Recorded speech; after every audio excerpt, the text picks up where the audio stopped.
போகிறோன்னா 6th third term இருக்குல்ல, அதில் இருக்க 7-2 அதாவது 8வது வீடியோ தான். இந்த வீடியோ வந்து நான் செகண்ட் டைம் போஸ்ட் பண்ணுறேன். ஏன்னா ஃபஸ்ட் டைம் எடுத்த வீடியோ ஆடியோ சரியில்லாதனால மறுபடியும் இது வந்து செகண்ட் டைம் நான் போஸ்ட் பண்ணுறேன். நீங்கள் நம்ம சேனலுக்கு புதுசாக இருந்தீங்கன்னா மறக்காமல் சப்ஸ்கிரைப் பண்ணிக்கோங்க. பக்கத்தில் இருக்க இந்த பெல் ஐக்கானையும் கிளிக் பண்ணிக்கோங்க. 7-2 அதில் இருக்க ஃபஸ்ட்டு டாபிக் என்னென்னா பராபர கன்னி. சரிங்களா, இது இயற்றியவர் யாருன்னா தாயுமானவர். தாயுமானவர்னு வந்தாலே ஒரு ஷார்ட்கட்டே என்னென்னா பராபரமே பராபரமேன்னு சொல்லுவாங்க. இந்த பாட்டே பார்த்திங்கன்னா இந்த செய்யுள் பராபர கன்னி அப்படின்னு சொல்கிறாங்க. என்ன சொல்லியிருக்காங்கன்னா இதில் தம்முயிர் போல் எவ்வுயிரும் தானென்று தண்டருள் கூர் செம்மையருக்கு ஏவல் என்று செய்வேன் பராபரமே. ஷார்ட்கட் என்ன, பராபரமேன்னு முடியணும். சரிங்களா, இது பார்க்க திருக்குறள் மாதிரி தான் இருக்கும். ஆனால் திருக்குறளில் 7 சீர் இருக்கும். இது பார்த்திங்கன்னா 8 சீர் இருக்குது. அதாவது 2 அடி கன்னி, அதாவது பராபர கன்னி அப்படின்னு சொல்கிறாங்க. அடுத்த செயல் பாருங்களேன். அன்பர் பணி செய் என்னை ஆளாக்கி விட்டால் இன்ப நிலைத்தான வந்து எய்தும் பராபரமே. இதுலேயும் பராபரமே தான் முடிஞ்சிருக்கு. அடுத்த செயல் எல்லாருக்கும் இன்புற்று இருக்க நினைப்பதுமே அல்லாமல் வேறொன்றும் அறியேன் பராபரமே. இதோட மீனிங் என்னென்னா, நம்ம உயிர் மாதிரி எல்லா உயிருமே வந்து நினைக்கிறவங்க இருக்காங்க பார்த்தீங்களா, அவங்களுக்கு வந்து நான் தொண்டு செய்யணும் அப்படின்னு சொல்லியிருக்காங்க. அடுத்தவங்களுக்காக நான் உதவி செய்கிறக்கு என்னை ஆளாக்கி விட்டால் போதும், அதுவே நான் ரொம்ப சந்தோஷப்படுவேன்னு சொல்லியிருக்காங்க. எல்லாருமே சந்தோஷமாக இருக்கணும், அதை தவிர நான் அது எதுவும் நினைக்கலையே பராபரமே அப்படின்னு சொல்லியிருக்காரு. யாருன்னா தாயுமானவர். சரிங்களா, இது வந்து இந்த லெசனில் நம்மளோட சிலபஸில் டைரெக்டாக கவர் ஆகலை, இருந்தாலும் ஒரு டைம் பார்த்துக்கலாம். சொல்லும் பொருளும் ரொம்ப இம்பார்ட்டண்ட்டு. தண்டருள் அப்படின்னா குளிர்ந்த கருணை. என்னது தண்டருள் அப்படின்னா குளிர்ந்த கருணை. கூர்னா மிகுதி. ஏன்டா ரொம்ப ஷார்ப் பண்ணுற, ஏன்டா ரொம்ப கூராக்குற அப்படின்னு சொல்கிறாங்க பார்த்தீங்களா. கூர்னா மிகுதி, ஷார்ட்கட்டுக்கு தான் இது. செம்மையருக்குன்னா எல்லாருக்குமே ஈஸியாக தெரியும், சான்றோருக்கு. ஏவல்னா தொண்டு. சரிங்களா, பராபரம்னு மேலான பரம்பொருள், இதுவும் எல்லாருக்குமே தெரியும். பனினாலும் தொண்டு தான். இங்கே என்ன பார்த்தோம், ஏவல்னாலும் தொண்டு தான், பனி அப்படின்னாலும் தொண்டு தான். ஏவல்னாலும் தொண்டு, பனி அப்படின்னாலும் தொண்டு. எய்தும்னா கிடைக்கும், அதாவது வெற்றி அடைந்து விட்டார், வெற்றி எய்தி விட்டார். சரிங்க, அப்படி சொல்லுவாங்க பார்த்தீங்களா.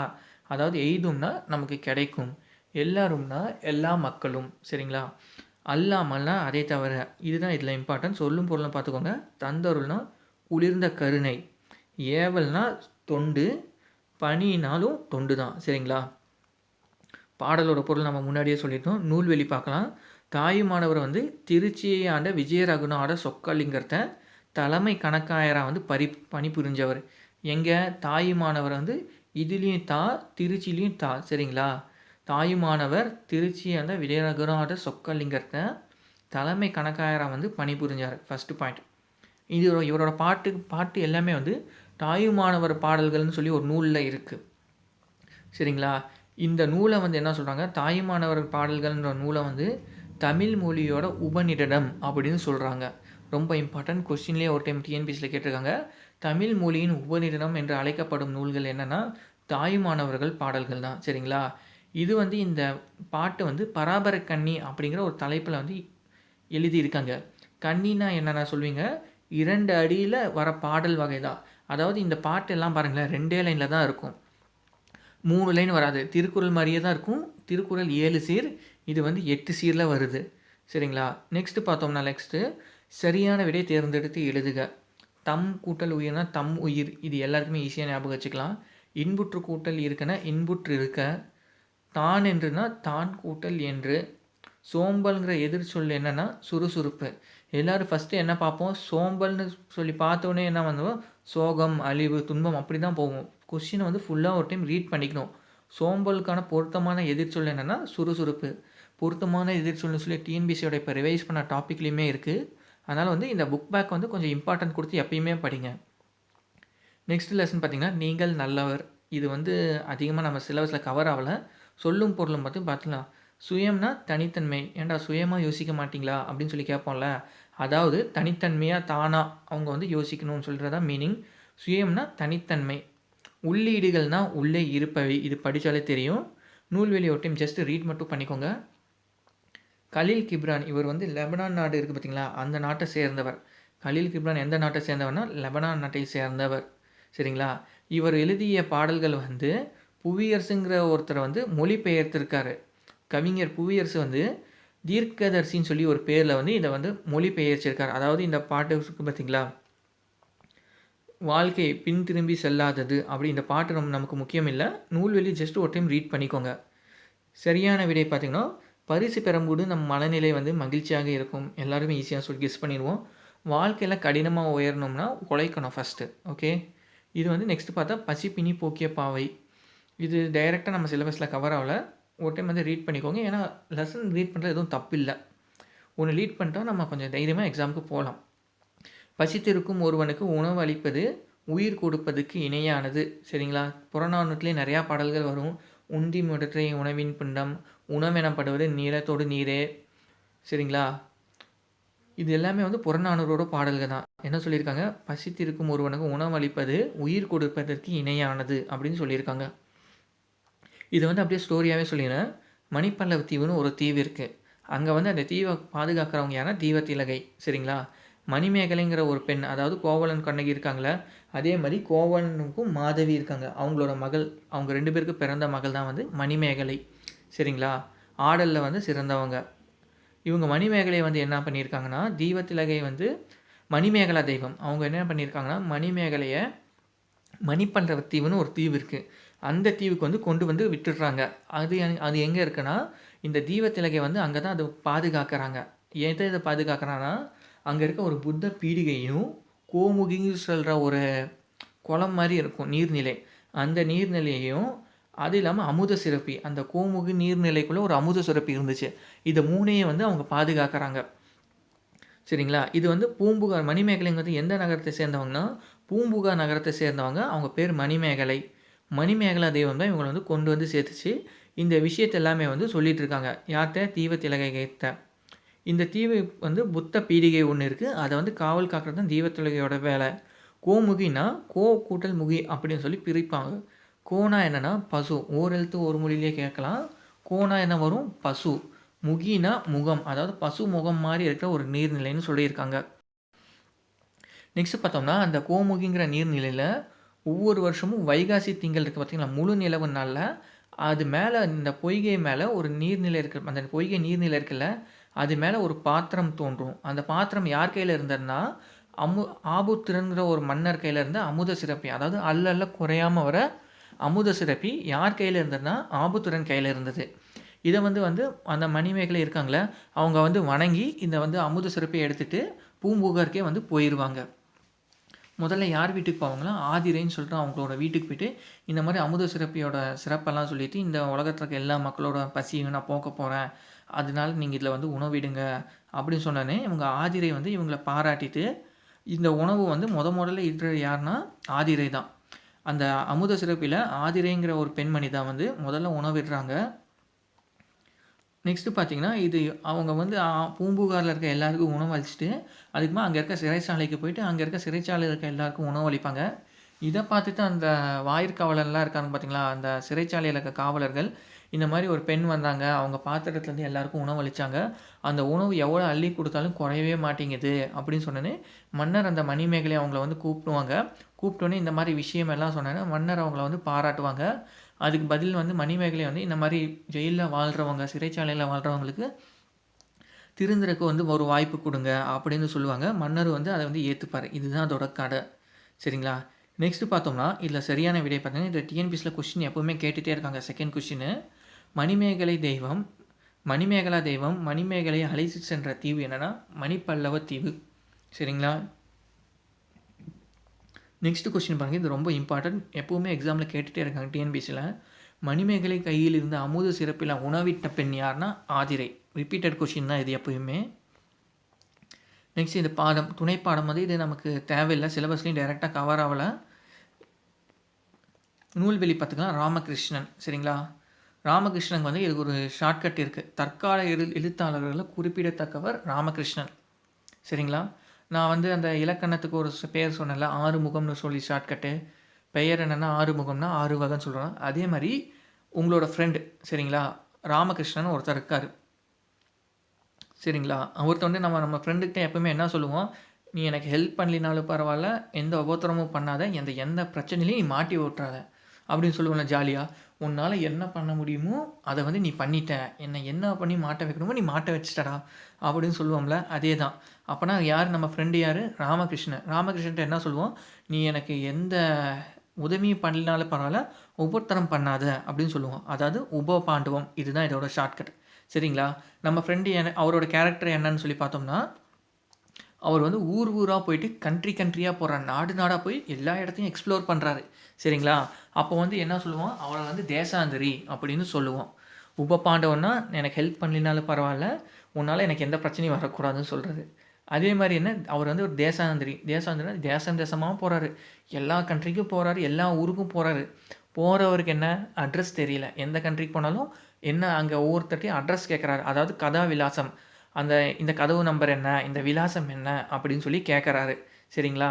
அதே வந்து போகிறவர் எப்படி போகிறாரு? பைக்லேயோ பஸ்லேயோ ஃப்ளைட்லேயோ போகல, நடந்தே போகிறாரு. அதாவது கால் முளைத்த கதைகள், இதுதான் ஷார்ட்கட்டு. கால் முளைத்த கதைகள், நடந்தே காலாலேயே நடந்து எல்லா நாட்டுக்கும் போகிறாரு. சரிங்களா? போகிறப்போ வந்து நடந்தே போனால் யாராவது ஃப்ரெண்டு வருவாங்களா? யாருமே இல்லை. அதனால் போகிற வழியில் இருக்க செடிகளோட தான் பேசிட்டு போகிறாரு, மரங்களோட பேசிட்டு போகிறாரு. அதாவது என்ன, தாவரங்களின் உரையாடல். மறுபடியும் ஷார்ட்கட் சொல்கிறேன். ராமகிருஷ்ணன் ஒரு ஃப்ரெண்டு இருக்கார். அவர் வந்து நமக்கு எந்த ஹெல்ப்பும் பண்ணலனாலும் பரவாயில்ல, உபத்திரம் பண்ணாதுன்னு சொல்கிறோம். ஊர் ஊராக சுற்றுறியா, அட்ரஸ் கேட்குறதுக்கு என்ன பண்ணுவேன்னு சொல்கிறோம். அப்புறம் வந்து நடந்தே நீ எல்லா ஊருக்கும் போயிடுவியான்னு கேட்குறோம். உனக்கு ஃப்ரெண்டு யாருமே கூப்பிட்டு போகலையான்னு கேட்டதுக்கு எனக்கு செடிக்கிட்டே நான் பேசிட்டு போயிடுறேன்னு சொல்கிறாரு.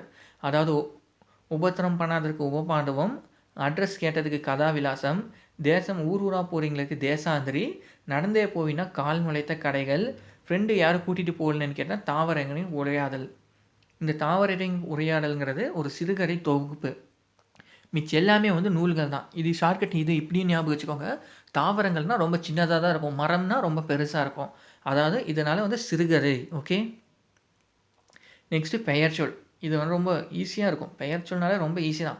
ஒருத்தர்கிட்ட கேட்குறோம், ஒரு 4 வார்த்தை பேசுகிறா அப்படின்னு சொல்கிறோம். ஒருத்தர் 4 பேர்த்த பேரை கேள்றா, போய் ஒரு இடத்துல தெரிஞ்சுக்கோடா பேரை, 4 ஊருக்கு போய் 4 பேர்த்த பேசுகிறான்னு சொல்கிறோம். சரிங்களா? ஓகே, இதுதான் இதோட ஷார்ட்கட். பெயர் சொல்லுங்கிறது என்ன? ஆறுமுகம். சரிங்களா? சொல்னா 4 வார்த்தை பேசுன்னு சொல்கிறது. ஒருத்தர் 4 வார்த்தை பேசுகிறேன், எல்லாத்தையும் 4 வார்த்தை பேசுகிறான், பழகுடான்னு சொல்கிறோம். ஒருத்தர் வந்து நமக்கு பேர் கேட்குறாரு, பேர் என்ன, நம்ம போய் ஒருத்தர்கிட்ட கேட்குறோம், பேர் என்னன்னு கேட்டால் ஆறுமுகம்னு சொல்கிறாரு. ஷார்ட்கட் என்ன? ஆறுமுகம்னா 6 வகைப்படும். சரிங்களா? பொருட்பெயர், இடப்பெயர், காலப்பெயர், சினைப்பெயர், பண்பு பெயர், தொழிற்பெயர். இதுதான் இது லெசன். சரிங்களா? இந்த 6 வகை பெயர் சொல். பொருட்பெயர்னா ஒரு பொருளை தான் குறிக்கும். அது வந்து உயிர் உள்ளதாகவும் இருக்கலாம், உயிர் இல்லாததாகவும் இருக்கலாம். ஆக மொத்தம் ஒரு பொருளை தான் குறிக்கணும். அதோட பார்ட்ஸ், உறுப்பை வந்து குறிக்கக்கூடாது, மொத்தமாக குறிக்கணும். மரம், செடி, மயில். சரிங்களா? மயிலோட கால், மயிலோட இறகு, அந்த மாதிரி ரக்கை, அந்த மாதிரி சொல்லக்கூடாது, மொத்தமாக தான் சொல்லணும். புத்தகம், நாற்காலின்னு மொத்தமாக ஒரு பொருளை வந்து சொன்னிச்சுன்னா அது வந்து பொருட்பெயர். எதை குறிக்கும்? பொருளை குறிக்கும் பெயர் பொருட்பெயர் எனப்படும். உயிருள்ள பொருளாகவும் இருக்கலாம், உயிரற்ற பொருளாகவும் இருக்கலாம். நெக்ஸ்ட்டு இடப்பெயர். இடப்பெயர்னால பேர்லேயே இருக்குது, ஒரு இடத்த குறிக்கணும். சென்னை, மதுரை, பள்ளி, பூங்கா, தெரு. சரிங்களா? இந்த மாதிரி ஒரு இடத்த தான் குறிக்கணும். சரிங்களா? வீடுன்னு வந்துச்சுன்னா பொருட்பெயரில் வந்துடும். ஒரு இடத்த தான் குறிக்கணும். சரிங்களா? இடம், சென்னைங்கிறது ஒரு இடம், பள்ளிங்கிறது ஒரு இடம், பூங்காங்கிறது ஒரு இடம், தெருங்கிறது ஒரு இடம், இந்தியாங்கிறதும் ஒரு இடம். சரிங்களா? அடுத்து பேருங்களா காலப்பெயர். காலப்பெயர்னாலே என்னென்னா ஒரு டைம், அதாவது ஒரு கால அளவை வச்சு ஒரு நம்ம வரைகிற செஞ்சோம்னா அது காலப்பெயர். கால அளவை வச்சு எதை சொல்லுவோம்? நிமிடத்தை சொல்லுவோம், நாட்களை சொல்லுவோம், மணி நேரத்தை சொல்லுவோம், வாரத்தை சொல்லுவோம், மாதத்தை சொல்லுவோம், சீசன் அதாவது சித்திரை. சரிங்களா? தமிழ் மாதங்களை சித்திரைன்னு சொல்லுவோம். சீசன் பார்த்திங்கன்னா இந்த மாதிரி வெயில் காலம், மழைக்காலம், இதுவுமே வந்து காலப்பெயர் தான். சரிங்களா? அது இல்லாமல் ஆண்டு, இது எல்லாமே டைமில் தானே சொல்கிறோம். இத்தனை நாள், இத்தனை மணி நேரம், இத்தனை நிமிஷம்னு சொல்கிறது எல்லாமே வந்து காலப்பெயர் தான். சினைப்பெயருங்கிறது ஒன்றும் இல்லை. மொத்தமாக சொன்னால் பொருட்பெயர், ஒரு மொத்தமான ஒரு பொருளை சொன்னால் ஒரு பொருட்பெயர். அதே வந்து பர்டிகுலராக ஒரு உறுப்பை சொல்கிறாங்க பார்த்தீங்களா, ஒரு உறுப்பு மட்டுமே சொல்கிற குறிப்பிட்டு சொன்னோம்னா அது வந்து சினைப்பெயர். பொருளின் உறுப்பை குறிக்கும் பெயர் சினைப்பெயர். கண், காது, மூக்கு, பல், சரிங்களா, கை, கால், இந்த மாதிரி கொண்டை, இது எல்லாமே மயிலோட கொண்டை, பறவையோட ரக்கை, இது எல்லாமே வந்து இலை, கிளை, வேர் இது எல்லாமே வந்து பூ இது எல்லாமே பார்த்திங்கன்னா சினைப்பெயரில் தான் வரும். அதாவது செடியை சொல்லலை, இலையை தான் சொல்லுது. மரத்தை சொல்லலை, கிளையை தான் சொல்லுது. மயிலை சொல்லலை, அதோட கொண்டையை தான் சொல்லுது. மயிலை சொல்லலை, அதோட ரெக்கையை தான் சொல்லுது. பறவையை சொல்லலை, அதோட இறகை தான் சொல்லுது. இது பார்த்தீங்கன்னா எல்லாமே அதோட உறுப்பு தானே. உறுப்பை சொன்னாலே வந்து கண்ணை மூடிட்டு சினை தான், சினைப்பெயர் தான் சொல்லணும். பண்பு பெயர்னா என்னென்னா சிம்பிள், ஒரு பண்பு. சரிங்களா, ஒரு பண்பை சொல்லணும்.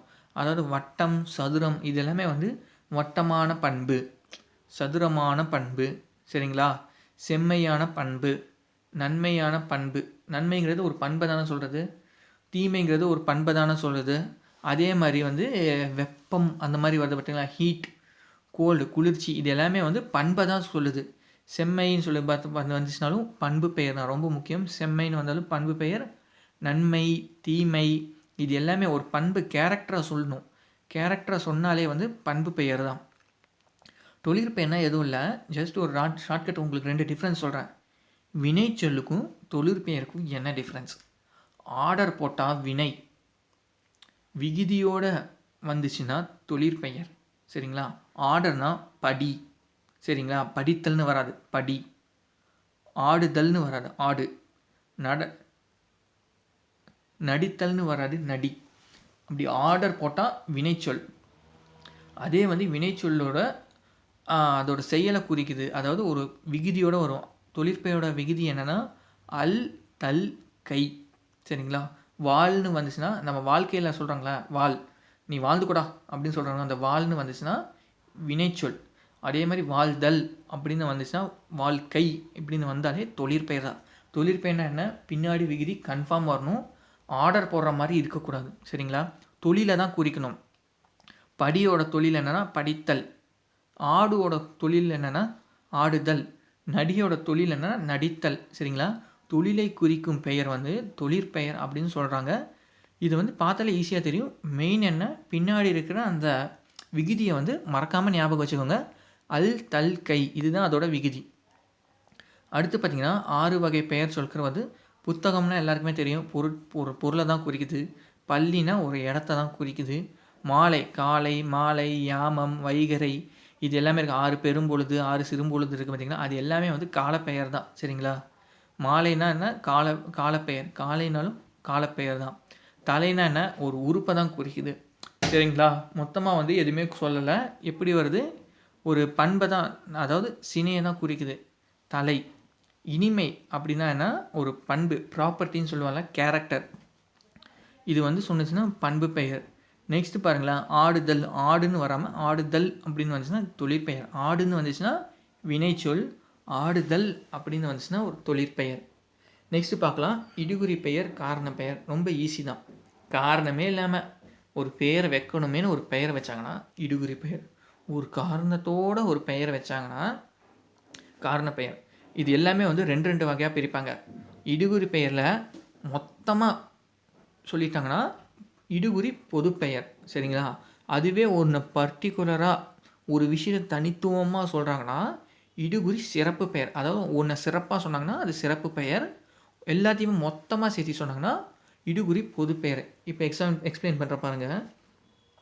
காரணமே இல்லை, காரணம் கருதாமல் பெயரிட்டு வழங்கினர் நம் முன்னோர். சரிங்களா, அது வந்து இடுகுறி பெயர்.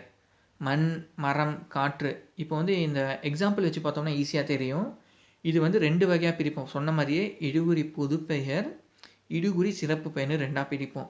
எக்ஸாம்பிள் சொல்கிற பாருங்களேன். இடுகுறி பொதுப்பெயர்னா மரம், காடு. மரம்னா என்ன, பொதுவாக புளிய மரத்தையும் மரம் தான் சொல்லுவோம், மாமரத்தையும் மரம் தான் சொல்லுவோம், தென்னை மரத்தையும் மரம் தான் சொல்லுவோம். என்ன பொதுவாக மரம்னு முடிச்சிட்டாங்களா? காடுனா என்ன சொல்லுவோம், கடலக்காய் காடுன்னு சொல்லுவோம், சோளக்காடுன்னு சொல்லுவோம். இந்த மாதிரி எல்லாத்தையும் வந்து மொத்தமாக காடுன்னு சொல்கிறோமா? இது வந்து பொதுவாக சொல்கிறதுனால பொது பெயர். இதே வந்து இடுகுறி சிறப்பு பெயர்னால் என்னென்னா, தனியாக மா அப்படின்னு சொன்னால் மா மரத்தை வந்து சிறப்பாக குறிக்குது. மரம்னு சொல்லலை, மாமரம். சரிங்களா, அதாவது மாவை குறிக்குதுன்னா இது வந்து சிறப்பாக சொல்கிறதுனால சிறப்பு பெயர்.